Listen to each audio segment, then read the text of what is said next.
Welcome back to another episode of the Supply Chainy podcast. I am your host, Nathan Chaney, and today we're going to be talking about software as a service type sales and services, and also about conferences and trade shows with my guest, Ryan Howard, who recently I saw pop up on my feed as giving a presentation about this stuff. So I feel like we're in for a treat. We're going to get a lesson in this today. So grab your notebook and your pen and take some notes. Ryan, thanks for coming on and talking with us today. Thank you, Nathan. Appreciate being here. It's a lovely hot morning in Louisiana. In Louisiana. All right. It's similarly warm here in Texas in DFW. Ryan, can you tell us a little bit about yourself? Where you kind of grew up a little bit, school-wise, how you got your career started? Sure. So based in West Monroe, Louisiana, grew up here all my life. Went to college at Harding University up in Arkansas with a degree in business and marketing. And actually had a family publishing company I was part of for a number of years, and we ended up selling that to Simon & Schuster.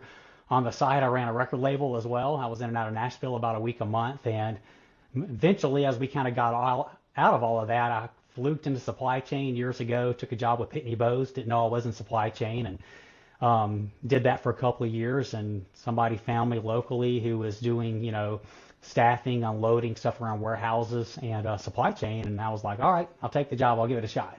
He had some technology on the side that I kind of looked at and said, wow, that's something I think I can scale and run with. So 12, 15 years ago, I'm not exactly sure the time, I started helping take that to market and scale it, and ended up selling it to some pretty big organizations like Target and CNS Wholesale and different staffing and unloading organizations. And that kind of thrust me into supply chain. And so, it's funny because my background isn't in warehouse operations or something like that. It came entertainment, and then ended up in supply chain and have kind of found a home here. Yeah. I mean this in the nicest way possible, but I could kind of tell you weren't totally industry native, because you're typically the best dressed, classiest dressed person at every event I think I see you at. So hey, but the young bucks coming up though, man, it's changing. I've noticed it the last few shows. I'm like, I used to be like the cool dressed guy, and now I'm kind of becoming the old guy. Oh, well, I don't know what that makes me then. Jeez Louise. So yeah, Ryan, we cross paths a number of times. We have at conferences and golf tournaments and that sort of thing. Your current work that you're doing now, can you tell us a little bit more about that and what keeps you busy these days with it? Sure, yeah. So the company's called Freightsmith. We're based out of Denver, Colorado, and we're a software as a service platform that really seeks to solve four primary things for organizations. Primarily, our audience is the warehouse operators, the receiving managers, the gate. And what we're trying to do is help mitigate detention at facilities. So we want to cut down detention time and the dwell time on the yard. We want to optimize door turns. So how do we turn doors faster? We want to reallocate or reduce labor where needed, and then ultimately have the facility become a shipper of choice or a receiver of choice. So truck drivers want to actually come to your facility and unload. And one thing we saw during COVID, when all the volume was taken up and there wasn't enough drivers and all the lanes were taken, if they did not want to come to your place, guess what? They weren't going to pick up your load. And we know that this stuff is cyclical, but that will come around again. And so if you can set your facility up to where it's driver friendly, they get in and out in a more efficient manner. And what we've proven through our system is that we save drivers about an hour per unload. And for the drivers, I mean, they're real people. This is their life, and they, could time out. They may could pick up another load. And in the end, you don't want them lighting you up on the Google chat rooms and stuff like that and saying, hey, I'm never going there again. So I sat in line for 6 hours to get unloaded. So the whole point is just orchestrate this better. Now, often say there's a lot of time suck from gate to gate where there's just some frustrations between receivers and drivers. And what we recognize is that there are some things in that process that's just poor communication. And if we can start communicating that with the driver app and tracking them as they're coming in and giving them a digital gate pass and assigning dock doors before they ever get on the yard, that can speed the process up a whole lot. So that's what we do. And so would your software connect in, have hooks into a WMS or a TMS on that for that warehouse to be able to integrate a little bit? Okay.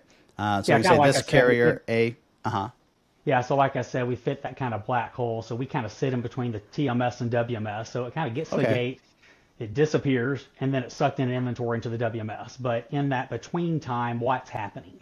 Are they loitering around on your yard? Are they stuck in the receiving office? Are they, lined up down the street, with 12 trucks waiting to get to the gate? What's that process look like? And that's really what we are solving. And then we routinely are taking data and putting it in places where they need it. So recently, had a large client. We needed to write an integration with Manhattan because they wanted us to take all these timestamps around the docks and the gates, but then feed it into their data lake so they still understand what the timestamps were around the truck and the receiving process. Right, right.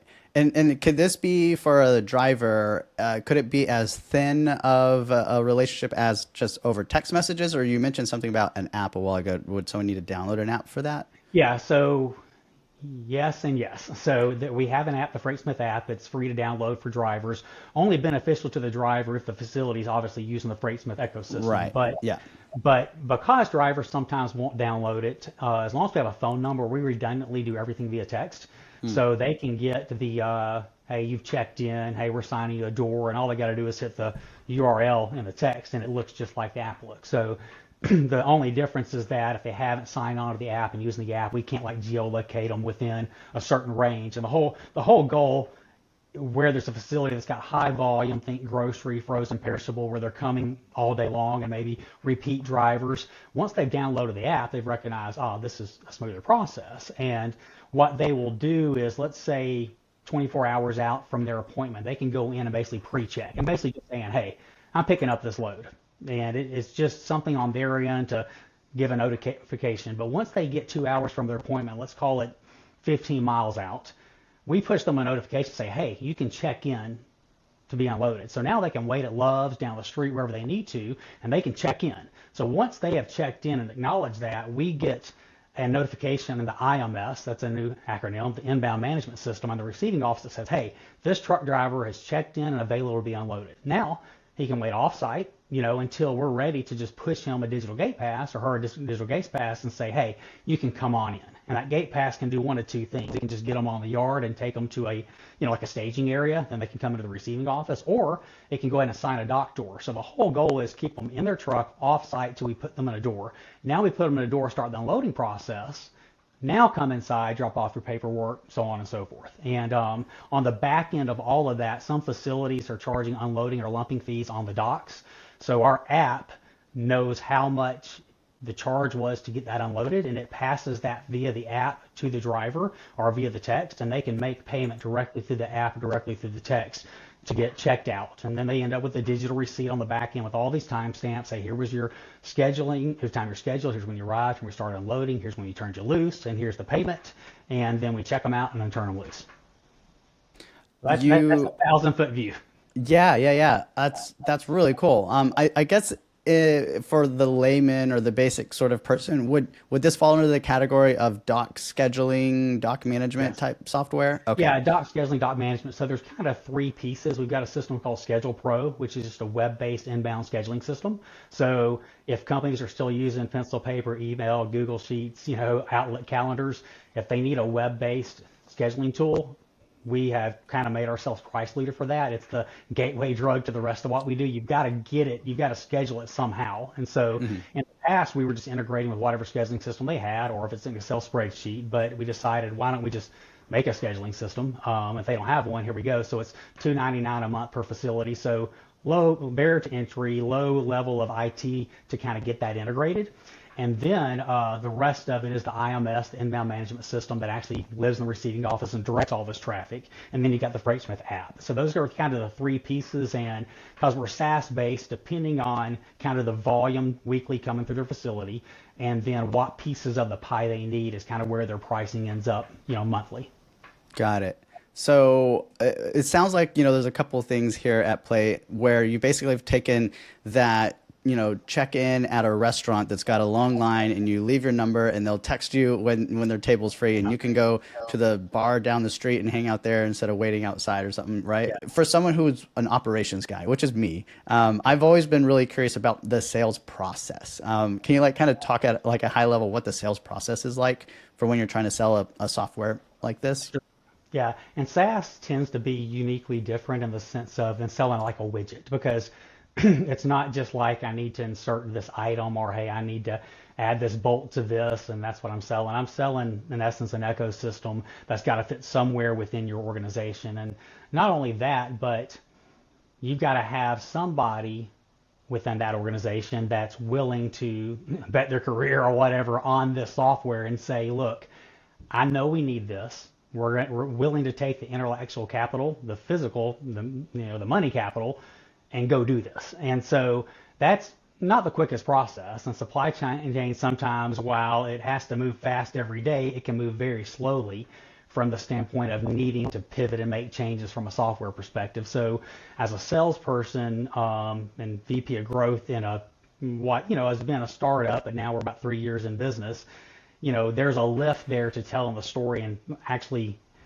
convincing people or letting people understand they have the problem. Once they figure out they have the problem, they're like, oh yeah, that is a problem. We do have that problem. We do have trucks lined up down the street. We do have frustrated drivers. Now, do I want to solve it? And I think ultimately, people buy from people, and it is about relationships. And it may not be today, but it may be tomorrow, or it may be 2 years from now. And what I've found in sales in supply chain is while it's a big industry, it's actually a very small industry in the sense of a lot of us know each other. We see each other at a lot of events and trade shows, and you don't go to events and trade shows and these different things necessarily to close. It's not closing opportunities necessarily. I mean, it's great if it does, but it's a nurturing opportunity. It's furthering that relationship. I've seen Nathan here, then I saw him here, and then I drove over to Dallas and visited with him. We played in this golf tournament. Next thing you know, you've had 8 or 10 touch points in person, plus, some conversations via, Zoom or whatever. And then ultimately, when the problem does arise, hopefully they raise their hand and they call you.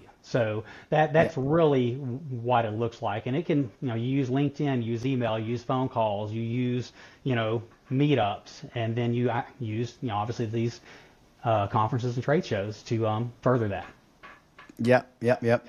And what I saw come across my feed the other day is that you were speaking at a conference on the topic of trade shows and whatnot. And can you kind of talk a little bit through some of the high points of what you shared at that particular conference? I'm sorry that I missed it and I wasn't able to be there. So maybe you can kind of give a quick little rundown.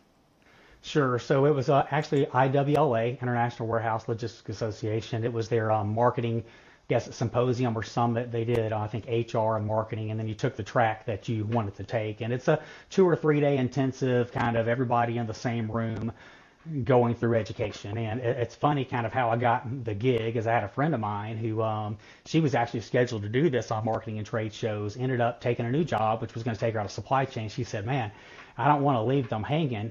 She said, but I know somebody, I call him the trade show guy. I'm going to call Ryan. So she said, you do more trade shows than anybody, and you know a lot of people about it. Will you take this spot? And I said, sure, I'd love to take the spot. And it was a great opportunity to share kind of what I've learned over the years by doing so many of these. And one thing that I like to tout is that every trade show, every event doesn't have to be an all-out sellout in the sense of we're going to go spend $50,000, $100,000. We're going to make a big investment in this trade show.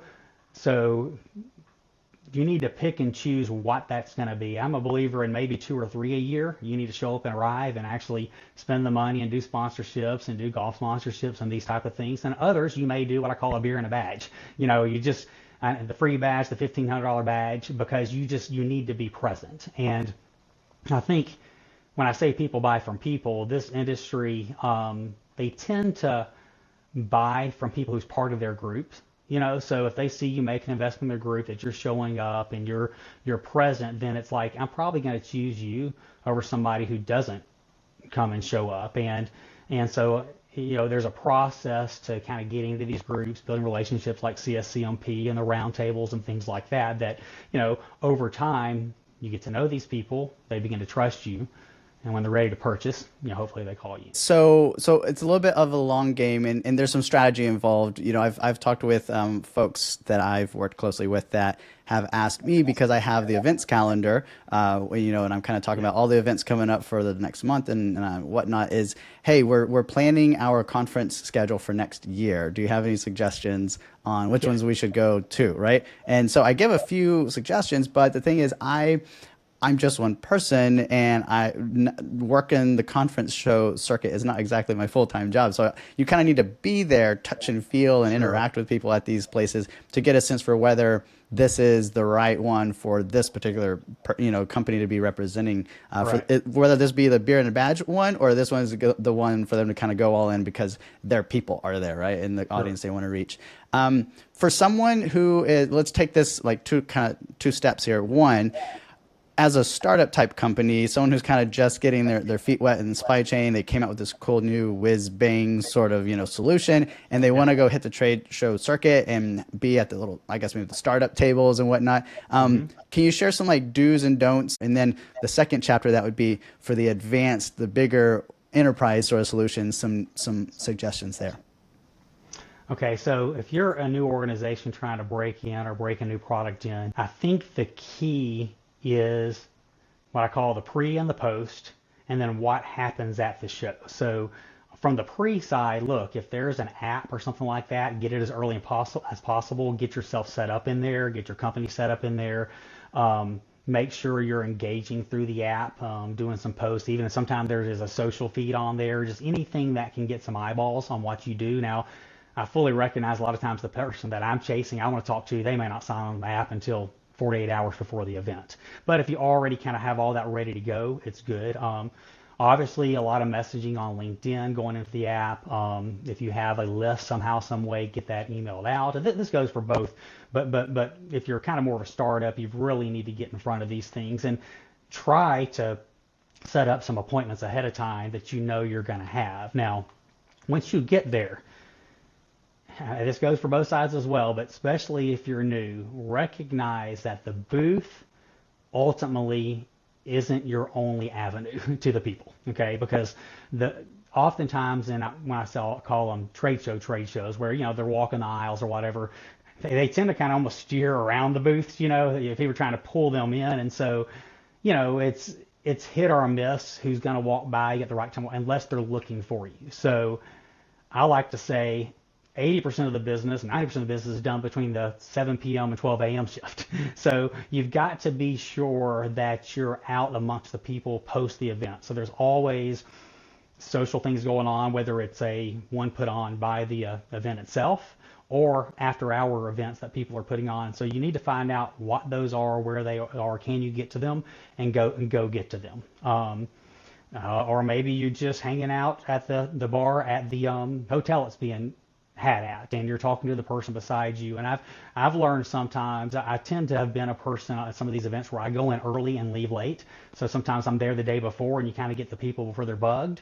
Or on the back end where they're kind of over being sold, they've been through the whole thing, and you're just chilling, you're sitting at the bar watching the ball game, and you're just having a conversation. And some of the best relationships and conversations have come from those times. Kind of post show is kind of thinned out, and you're kind of just winding down for the event, and there happens to be someone there to have a conversation with, and it works. And when you're at a conference, everyone's got a lanyard on and the little badge. So if you're sitting at the hotel bar, you know that the person sitting next to you is not there for the Mary Kay conference in town. Yeah, They're yeah, there different. for what you're there for, right? And so you can it's a warm sort of just notification that, hey, this person is a prospect or a partner or someone to talk to. That's not going to be like, leave me alone, you supply chain nerd. That you can actually accomplish something with that relationship. I I'm gonna like say that. something Go right ahead. there. When you said partnership, that's another thing I think is important with new organizations. Get to know people. Look right and look left. Don't just think about the sell, the end user, because there are Oh, yeah. people in the industry that know people. And because people buy from people, it could be an adjacent company beside you. It could be somebody you met at the social the night before, and they may be just another SaaS product or whatever. But ultimately, the goal is to get yourself networked within that trade group, within that organization. So whether it is someone you're trying to sell to or someone you're just trying to get to know, you never know who they can lead you to. So it's important, and vice versa. I mean, you have something to offer as well. But if you're new, you need someone who's willing to kind of take you along with them. And I know personally in my career,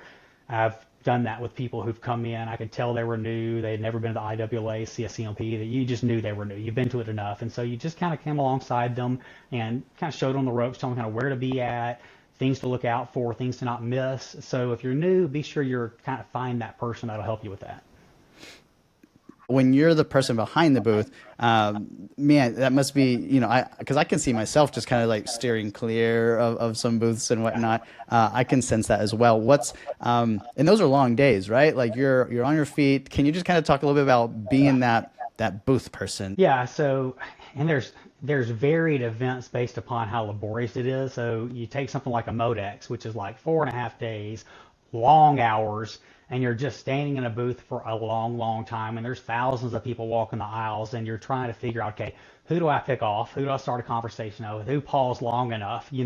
So there is that, what do they call it, 6 seconds of awkwardness that you have to just decide, okay, I'm going to engage. And what I have found, at least personally, is that once I break the seal, once I finally kind of get my groove on and I'm starting to get conversations going and I find things that work or aha moments, then that's replicatable. So I always say sales beget sales. And it's similar in the trade show world, is that once you kind of get over that awkward feeling of how do I engage somebody who looks like they don't want to stop, or and who that person may be the exact person you needed to talk to, so it's important that you find that early. And I know personally there's been times where I felt like I've sandbagged. I've just kind of waited, let people walk the aisles, breathe, give them some time to see the place. But, what if they never come back by again, And then, and I think the harder shows are the ones where the floor is open all the time, meaning that no one's on the floor. They're all up in sessions and conferences, but the floor's open. So you're just kind of like stuck. Or if you don't have someone else with you. And I always say that, some of the best and most meaningful conversations are done up around where the rooms are, where the sessions are, the high boys, the coffee stations. Someone's, grabbing a soft drink or whatever, and being there to catch people within more natural conversations than grabbing them out of the aisle. So when I have somebody else with me and we have a booth, oftentimes I'll say, all right, hold down the fort here. I'm going to go work the sessions, and I'll do one of two things. I'll just loiter outside the sessions around the area and catch people who are just, not in a session or having their coffee, and then there's the breaks between, or find a session that really fits your wheelhouse and know that there could be someone in that room that's looking for exactly what you do, and then listen to the questions, listen to what they say. Sometimes the person on the stage is the person you need to talk to. So go up afterwards and engage them, because they got asked to be on the stage for some reason. So maybe they're a good person to talk to. So those are some of the strategies I use. Maybe it's a company's first, real thought about getting a $10,000 booth and paying travel costs for a couple of people to go. Are there any suggestions there on ROI calculations, and is it really measurable, or is it kind of just like you're just kind of sticking it up and trying to guesstimate? There's a bit of that, in the sense of until you've done it and understand, hey, that's how that show performed, and maybe do it another year and see if it performs again. But I think the key is kind of goals that are actionable, that force you to something. So let's say I'll go to an event and I may say, look, I'm going to have 40, 50, 100 conversations, but I want to leave this event with like 10 meaningful conversations, meaning there's meat on it. There's follow-up afterwards, like this person has the felt need, willing to have a conversation, willing to maybe let me come see them. And so keep working until you find those 10, and then go get more. But and I think the other thing it does is it sets up the stage for what happens for the next 30, 60, 90 days. But one thing I said when I was talking there in San Diego at that event was that probably 90% of every deal I've ever done or closed or even got close to, it was, there was meat on it, I met somewhere at something. It wasn't, they just called us up and said, hey, I need some of this, or me dialing for dollars, because supply chain people are busy. You've been on that side. They're not sitting around hanging out on LinkedIn. They're not waiting for a phone call. Let's talk about FreightSmith. They're unless they're asking for it. So where else are you going to build that relationship, start that conversation? I call it the one-to-many situation. I can book one meeting and go see somebody and spend, $1,500 between flights and hotels and meals, or I can go where there's 1,000 people and maybe get to 20 or 30 different companies in that amount of time. If you're going to be called the trade show guy or whatnot, that means you've been doing this for a minute. So a question that comes to mind is, how has the technology or sort of the expectations and the vibe of these things changed over the years? And I guess the main question, especially since you're a little bit on the software and tech side, is that whole idea of everyone having QR codes and scanning and being able to track some of that stuff. Can you talk a little bit about kind of like the evolution of trade shows as you've seen it over the years?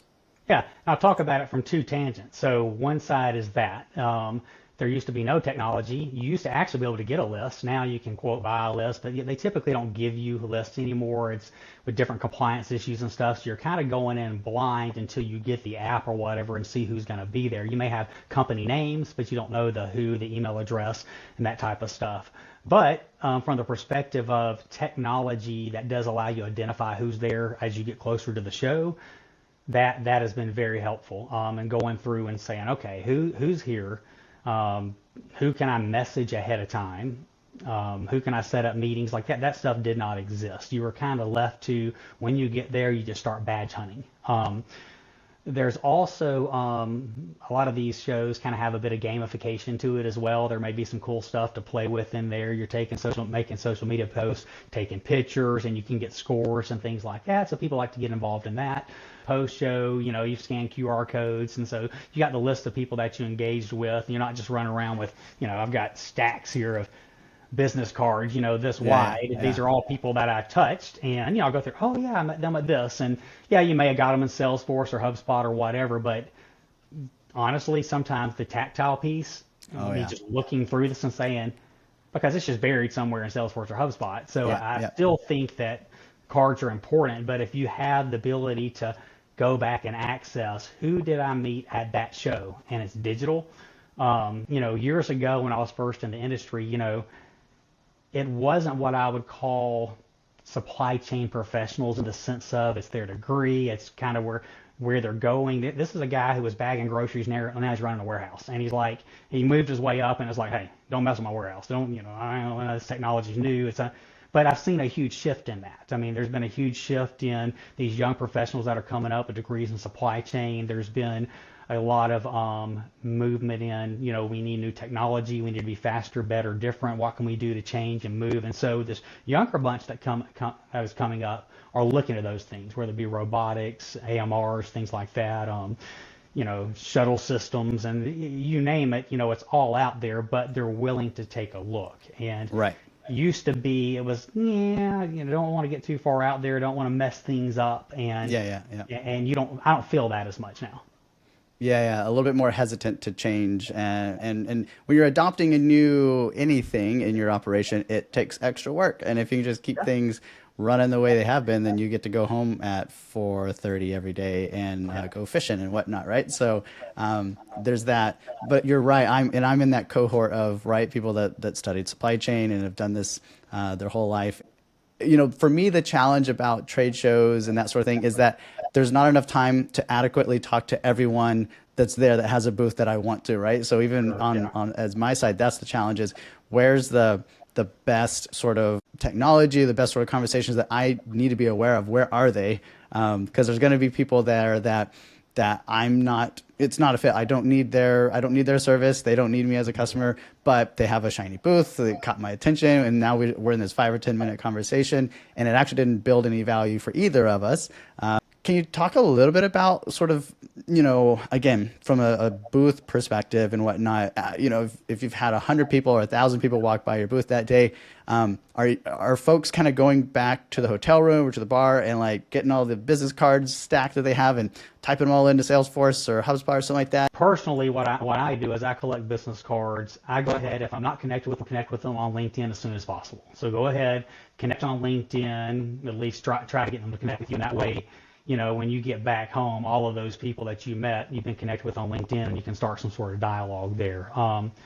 Separately, there is typically, like you said, some scanning technology or something where at the end of the show, you can download a list of everybody you had a conversation with, and then you can put that directly into HubSpot or Salesforce. And sometimes you can get like two different types of lists. And this is actually something I've set up recently in HubSpot, is kind of two different sequences or cadences. So this group is the people that I talk to, meaning I had a meaningful conversation. This has some meat on it, and I want to try to start some dialogue here.